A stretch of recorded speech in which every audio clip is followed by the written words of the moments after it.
Si quelqu'un doit te trahir, ce ne sera jamais ton ennemi. Ce sera celui qui te prend dans ses bras. Regarde bien cette scène. Deux amis, ils rient, ils trinquent, ils se promettent fidélité. Tout respire la complicité, la confiance, presque l'éternité. Mais ce que tu ne vois pas au premier regard, c'est ce qu'ils tiennent dans leurs mains, derrière le dos, en silence, prêts. C'est ça la vérité que beaucoup refusent d'accepter. La trahison ne crie jamais, elle sourit. On a appris à confondre présence et loyauté. Parce qu'une personne est souvent là, on pense qu'elle est sincère. Parce qu'elle rit avec nous, on croit qu'elle est pour nous. Mais être là, ce n'est pas être vrai. Un ennemi, lui, ne se cache pas, il ne t'embrasse pas, il ne te rassure pas, il te regarde droit dans les yeux.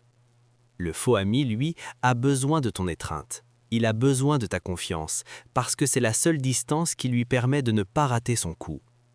Et si la trahison fait si mal, ce n'est pas à cause du geste, c'est à cause du lien. Le vrai danger, ce n'est pas la haine, c'est la proximité mal placée.